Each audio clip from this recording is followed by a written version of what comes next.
Okay guys, ito po yung bahay kubo ni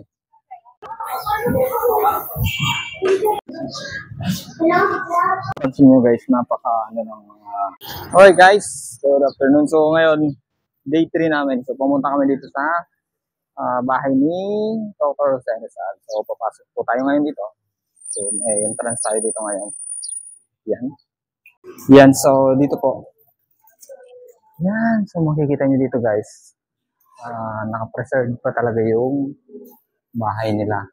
Yan. Yan. Yung mga nakalagay dito yung mga yung yan, yung hagdan nila papunta sa taas.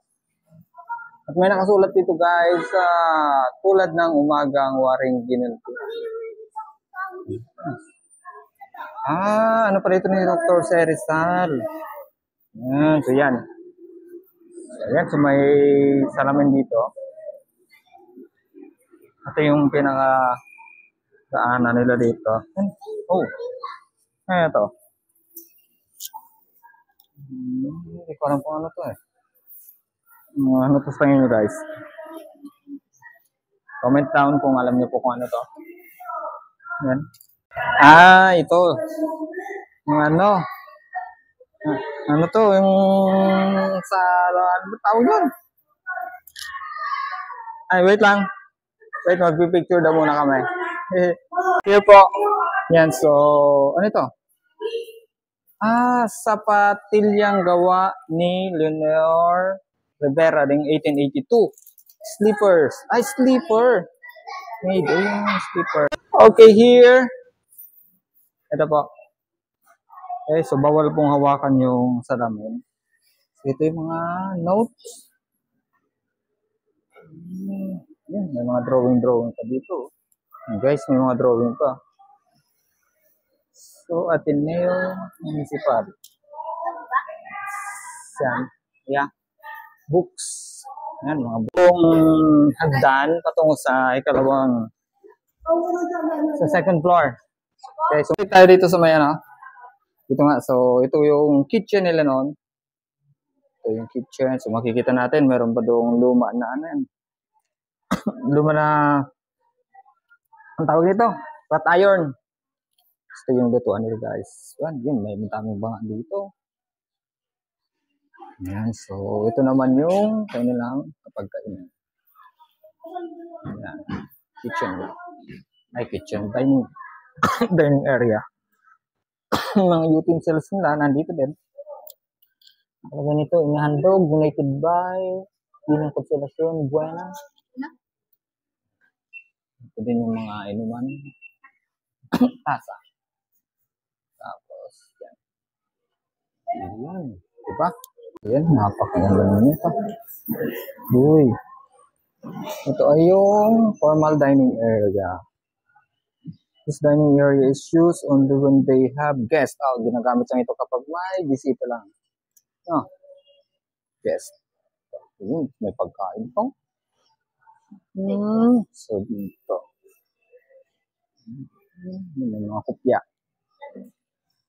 And dito naman ay yung silid ni... Ano yung silid ba to? Boys bedroom. Boys bedroom. Kay Brother Pasiano. Ito. Yung silid ni Brother Pasiano. Ito yung bedroom ni where Jose Rizal was born. Ay, dito na pinanganak. Jose Rizal. Yes, may banig pa din guys. May mga banig pa din. Tapos, yun, Arinola. Arinola, yes. Yung lalagyan ng kandila. Yun, lalagyan ng kandila. Yes, that one. Hindi yung gold. Yes, yun. Ay, luma na yung silya nila. Pero maganda pa rin. Right, yan. Pansin nyo guys, napaka ng mga gagamitan dito sa bahay ni Rizal. Ano po? Tulad nito. Painting dito. May painting. Guys, ay yung girls bedroom. So dito ay on the bed used by the eldest while the rest sleep on the floor with a sleeping mat. So dito natutulog yung iba sa baba. Gamit yung ibang mats. Yun, napakaganda talaga guys. Luma pang ano, ang tawag yan, sewing machine. And yung sungka.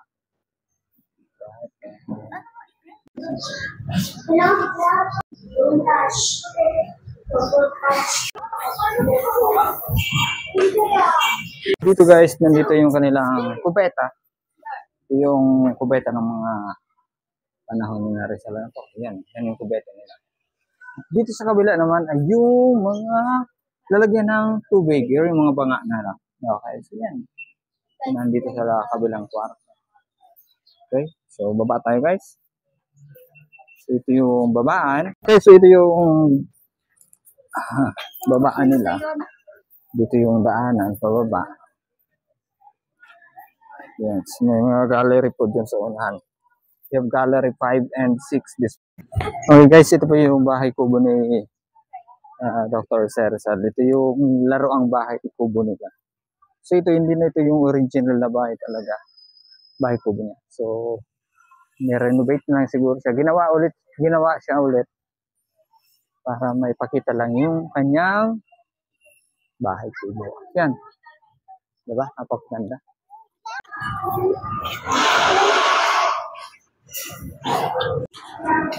Gallery number 5. So, dito tayo papasok tayo dito. So, yan. Yan. Ito yung mga kagamintan ni Dr. Serzal. Photo ni Serzal nung naka-formal, naka-usuot. Medyas ni Dr. Serzal. So, ito po. Chaleco ni Dr. Serzal. So, maliit yung talaga si Dr. Serzal. Kung titingnan natin yung chaleco niya, talagang maliit lang siya. Yan. So, lang. Sangdang talaga, no? Basta, si Dr. Serzal, maliit lang po talaga siya. Yan. Kita naman natin sa... Happy? Are you happy? Yeah. Yan. Naman guys, sa kabila ay makikita natin yung kanya pong formal na jacket ni Serzal. So yan, jacket niya po. Yun. At yung kanya pong sombrero, of course. So yan, yung sombrero ng Dr. Serzal. Sombrero. Iba pang mga kagamitan ni Dr. Serzal.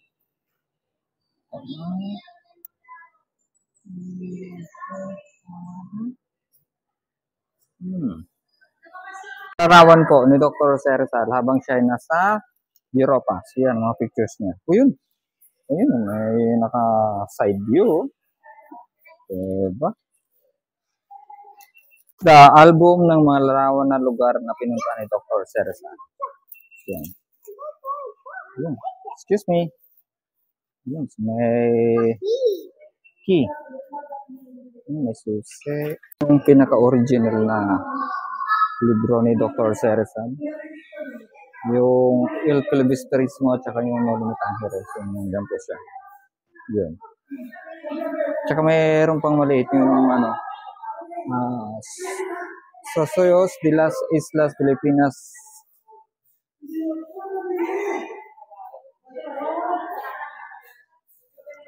Ngayon ko lang kung dami yung sinabi pa nila. Yan. Damit na pang ilalim. Dito naman guys, yung mga pera po. Iba't ibang klase ng mga pera at mga na nakuha ni Dr. Serzal.